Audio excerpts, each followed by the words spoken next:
Hello guys, আসসালামু আলাইকুম। কি অবস্থা সবার?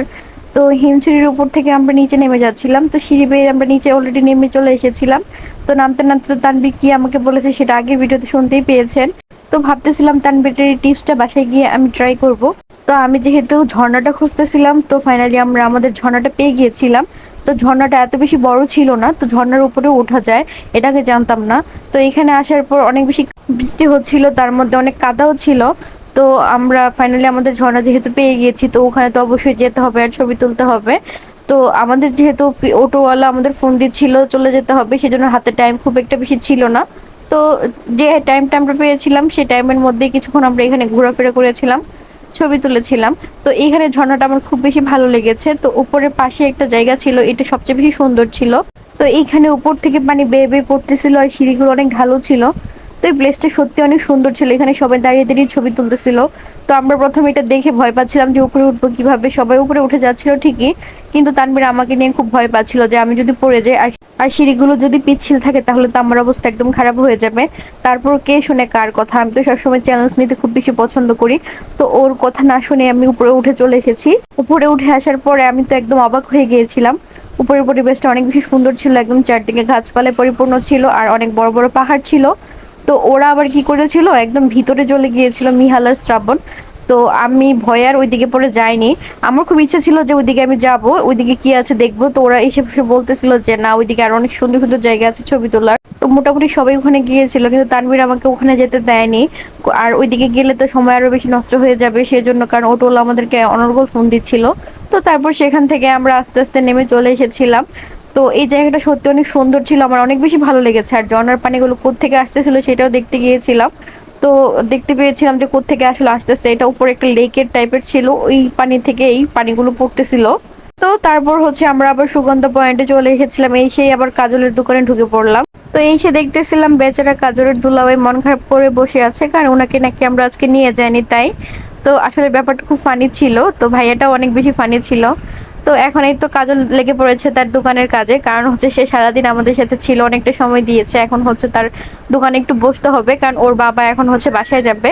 তো এখন হচ্ছে ওর দোকানদারি শুরু করে দিয়েছে। তো আমরা ওর দোকানে এসে বসে একটু রেস্ট নিচ্ছিলাম, যেহেতু বাহিরে অনেক বেশি বৃষ্টি হচ্ছিল তাই আমরা বিচে যেতে পারতেছিলাম না, তাই এখানেই সবাই বসেছিলাম। তো কিছুক্ষণ পর বৃষ্টি থামতে আমরা আবার বিচে চলে গিয়েছিলাম। তো ওখানে গিয়ে আমরা ফুচকা খেতে বসে পড়েছিলাম। তো প্রথমে এক প্লেট ফুচকা নিয়ে দেখতেছিলাম টেস্ট কেমন, তো খেতে ভালোই লেগেছিল। তো আমরা হচ্ছে এখানে বসে বসে রেস্ট করতেছিলাম আর সমুদ্র দেখতেছিলাম, বসে বসে ফুচকা খাচ্ছিলাম। তো পাশেই হচ্ছে ওরা গান করতেছিল, এটাও খুব এনজয় করতেছিলাম। তো ওরা হচ্ছে পার গান 50 টাকা করে নেয়। তো দুইটা গান গাইলে 100 টাকা নেবে বলতেছিল। তো আমরা বলতেছিলাম আমাদেরকে দুইটা গান শোনাও, আমরা 50 টাকা দিব। ওরা বলতেছে না, প্রতি গানে 50 টাকা করে দিতে হবে। তো আমরা বললাম আচ্ছা ঠিক আছে, তোমরা গান শোনাও, আমরা টাকা দিব। তো আশেপাশে সবাই ওদের গান শুনতেছিলাম, তো আশেপাশে অনেক ভাইয়ারা ছিল, ওনারাও এসে ওদের গান শুনতেছিল। তো ওদের গান আমরা এনজয় করতেছিলাম, এনজয় করতে করতে হঠাৎ করে বৃষ্টি নেমে পড়েছিল। তো বৃষ্টি নামার পরে ওদের গানটা আসলে বন্ধ হয়ে গিয়েছিল। তারপর ওরা চলে গিয়েছিল আর আমরা বিচে কিছুক্ষণ বসেছিলাম, তারপর সেখান থেকে উঠে চলে এসেছিলাম। এখন শ্রাবণ নাকি বক্সিং খেলবে, তো এখানে সে এটা করতেছিল। তো দেখলাম যে না, সে ভালোই করেছিল। তো এইটুকু বডি নিয়ে যে সে এতটুকু করতে পেরেছিল সেটা নিয়ে আমরা খুব বেশি মজা করতেছিলাম, যে না, ওর শক্তি আছে বোঝা যায়। তারপর আমরা ওখান থেকে চলে এসেছিলাম কক্সবাজারের বিখ্যাত সেই ফলটা খাওয়ার জন্য। এই প্যাশন ফ্রুটটা কক্সবাজারের সবচেয়ে বেশি বিখ্যাত, কক্সবাজারে আসবো আর এই ফ্রুটটা খাবো না তা কি হয়। তো এখানে এসে একটা পিচ্ছির কাছে দেখতেছিলাম অনেকগুলো ফল ছিল। তো ওকে বলতেছিলাম যে তুমি আমাকে মজা করে একটা বানিয়ে দাও, আর পাকা বেশি যেটা সেটা বানিয়ে দিবে। সে বলতেছে ওকে, আপনি দাঁড়ান, আমি 100% গ্যারান্টি দিয়ে বলবো এটা অনেক বেশি পাকা হবে।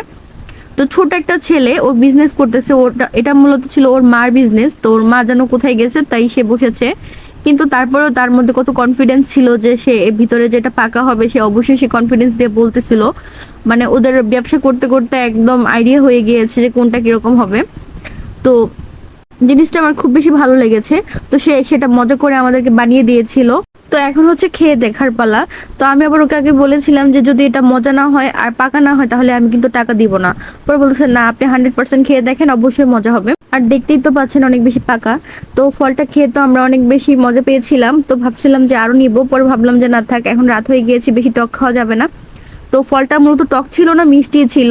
আর কাঁচা অবস্থায় এটা খুব টক লাগে, কারণ এর আগের বার আমি যখন এসেছিলাম আব্বু আম্মুর সাথে তখন হচ্ছে এটা খেয়েছিলাম, তখন খুব বেশি টক ছিল।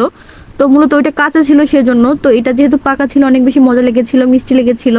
তো এখন হচ্ছে আমাদের শপিং টাইম, যেহেতু আমরা কালকে চলে যাব সেজন্য রাতে আমরা টুকিটাকি শপিং করে নিচ্ছিলাম। তো এদিকে শ্রাবণ কি জন্য কিনতেছিল ওর বোনের জন্য, ভাগ্নির জন্য, ওর আম্মুর জন্য। তো সবকিছু নিয়ে এখন হচ্ছে আমরা আবার বিচে চলে এসেছিলাম। তো কারণ কালকে যেহেতু চলে যাব, এখন বিচটাকে খুব বেশি মিস করতেছিলাম, কারণ হচ্ছে কালকে চলে গেলে তো আর বিচে আসতে পারবো না এই রাতের বেলা। আর রাতের বিচ দেখতে আমার তো খুব বেশি ভালো লাগে। তো আর আমার রাত নাই দিন নাই, বিচে সারাক্ষণই থাকতে ভালো লাগে। তো সেজন্য আমি একটু বিচে ঘোরাঘুরি করতেছিলাম।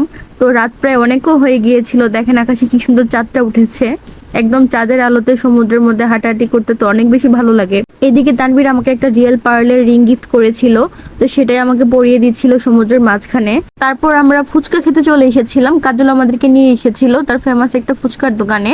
তো এখানে নাকি খুব ভালো ফুচকা পাওয়া যায়। তো এখানে এসে আমরা সবাই মিলে আবার অনেক বেশি দুষ্টামি করতেছিলাম। তো এখানে কথা ছিল যে ওর লিপস্টিক পরাবে, তার জন্য তার সাথে অনেক বেশি দুষ্টামি করতেছিল যে যে কোনো ভাবে তাকে লিপস্টিক পরাতেই হবে। তো সেজন্য মিহাল আর শ্রাবণ ওর সাথে অনেক বেশি ফাইজলামি করতেছিল। তো এটা নিয়ে আমরা অনেক বেশি মজা করতেছিলাম, আর ওইদিকে আমাদের ফুচকা রেডি হচ্ছিল। তো ফাইনালি আমরা হচ্ছে একটু হলেও লিপস্টিকটা পরাতে পেরেছিলাম। তো তারপর সেখান থেকে ফুচকা খেয়ে আমরা চলে এসেছিলাম ওর দোকানে আবার। তো এখানে আসার পর ওই যে আমি একটা শঙ্খ কিনেছিলাম অনেক সুন্দর, তো ওইটা আমি হচ্ছে আজকে নিয়ে যাবো তো বাসায়, সেজন্য আর কি ওর দোকান থেকে এটা নিতে আসছিলাম। তো সে আবার এটা বাজিয়ে বাজিয়ে দেখতেছিল। তারপর আমরা অনেক রাত হয়ে গিয়েছিল সেজন্য চলে আসছিলাম, কারণ সকালবেলা আমরা তো যেহেতু চলে আসব, তো ওদের সাথে আর দেখা হবে না। তো আসার সময় এত এত কষ্ট লাগতেছিল, ওরা সবাই কান্না করতেছিল, কাজলও কান্না করতেছিল, কাজলের দুলাভাই মন খারাপ করে বসেছিল যেহেতু আমরা চলে যাব। ওরা তো একদম আবেগে আপ্লুত হয়ে গিয়েছিল, ওরা বলতেছিল আমরা যেন মনে হচ্ছে কি যেন হারিয়ে ফেলতেছি। কারণ এই 3-4টা দিন আমরা সারাক্ষণে ওদের দোকানে বেশিক্ষণ সময় দিতাম, বিজে কম সময় দিতাম, মানে সবকিছু মিলে ওদের সাথে এই টাইমটা কাটানো হয়েছিল। তো সেজন্য ওরা আমাদেরকেও খুব বেশি মিস করতেছিল, আর আমরা ওদেরকে অনেক বেশি মিস করতেছিলামও তখন। তো তারপর আর কি যেহেতু আমাদের চলে আসতেই হবে, তো আমরা চলে আসছিলাম। তো সকালবেলা আমরা আবার নাস্তা টাস্তা করে এখন হচ্ছে আমাদের ট্রেন যেহেতু ছিল সকাল 10:30টার দিকে, আমরা চলে এসেছিলাম কক্সবাজার রেলওয়ে স্টেশনে। তো এখানে আসার পর অনেক বেশি বৃষ্টি ছিল, তো কিছুক্ষণ বসে থাকার পর পরে আমাদের ট্রেন এসেছিল। তো আমরা এই ট্রেন দিয়ে চিটাগংয়ে যাব, তারপর হচ্ছে ওখান থেকে হচ্ছে নতুন আরেকটা ট্রেন ধরে আমরা হচ্ছে ঢাকায় আসবো, না হয় বাসে আসবো। তো তারপর আমরা ট্রেনে উঠে পড়লাম, তো উঠেই আমরা খুব মিস করতেছিলাম ওদের সবাইকে। আর হঠাৎ করে অনেক বেশি টায়ার্ড হয়ে পড়েছিলাম, তার কারণে আমি ঘুমিয়ে ঘুমিয়ে এসেছিলাম পুরোটা রাস্তা। সবকিছু মিলে এবারের কক্সবাজারের ট্রিপটা আমাদের অনেক বেশি ভালো ছিল, আমরা অনেক বেশি এনজয় করেছিলাম। সবসময় তো আমরা একা যাই বা ফ্যামিলির সাথে যে ওরকম মজা করতে পারি না, তো এবার যেহেতু ফ্যামিলি ছাড়া আমরা 4টা একসাথে গিয়েছিলাম, তো সবাই মিলে অনেক বেশি মজা করেছিলাম। আর কাজল যেহেতু আমাদেরকে অনেকটা সময় দিয়েছিল সেটার জন্য আর অনেক বেশি ভালো লেগেছিল। তো সবকিছু মিলিয়ে আমরা অনেক ভালো একটা সময় কাটিয়ে এসেছি কক্সবাজার। তো ওরা আবার বলতেছিল অবশ্যই কিন্তু যেন আমরা নেক্সট টাইম যাই আর গিয়ে যেন ওদের বাসায় উঠি। তো অবশ্যই আমাদের প্ল্যান আছে নেক্সট টাইম আমরা আবার যাবো। আর আমরা ওদেরকে বলে এসেছিলাম ওদের ফ্যামিলির সবাই যেন আমাদের বাসায় বেড়াতে আসে। কাজল ছেলেটা সারাক্ষণ খুব হাসি খুশি মাখা একটা ছেলে, তো সে যখন মন খারাপ করে সত্যি তাকে ভালো লাগে না। তো সে আসার সময় আমাদের জন্য যে মন খারাপ করেছিল সেটাই বারবার মনে পড়তেছিল।